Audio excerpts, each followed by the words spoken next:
Okay, so how I was first introduced to XOJO was through a mutual friend who introduced me to the CEO of XOJO, and we sat down and talked about the science behind XOJO, which for me as a fitness professional is very important.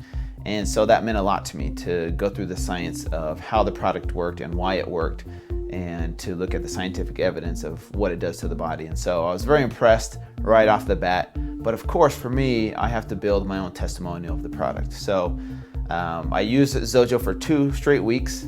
I've been doing CrossFit currently, and so what I did is I implemented XOJO into my CrossFit workouts just to see if it made a difference. I took it consistently for 2 weeks straight, doing my CrossFit workouts, and it was the first time in doing CrossFit where I wasn't sore after those 2 weeks of taking XOJO consistently. And so it was really cool to experience that, because CrossFit, to be honest with you, when I first started, kicked my butt.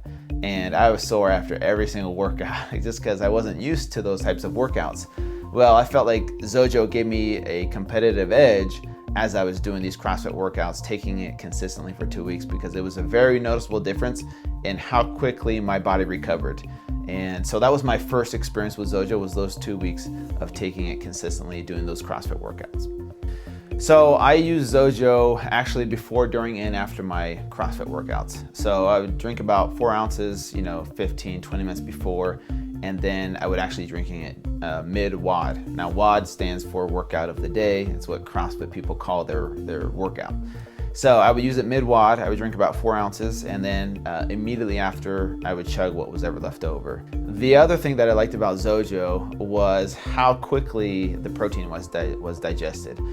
If you drink a normal protein shake, mid-WOD, you're gonna be bloated and you're gonna get cramps.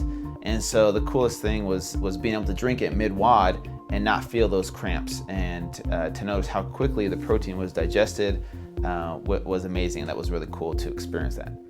So before XOJO, what I used to do, what my normal routine was I would have some type of protein pre-workout, of course, but during workout, I just drank water. And then for recovery, I would drink a protein shake post-workout, right? And that was my normal routine. The problem with that is that I wasn't getting the protein in during the WOD, which is what the biggest difference with XOJO is that I was able to take it mid-WOD, which helped my body recover as I was doing the workout, which helped me to push longer and harder during these CrossFit WODs. And then of course I followed up with the XOJO post-workout, so I was getting the same benefits post-workout as I was before, but I was missing out with that mid-WOD intra-workout protein, which made the biggest difference for me.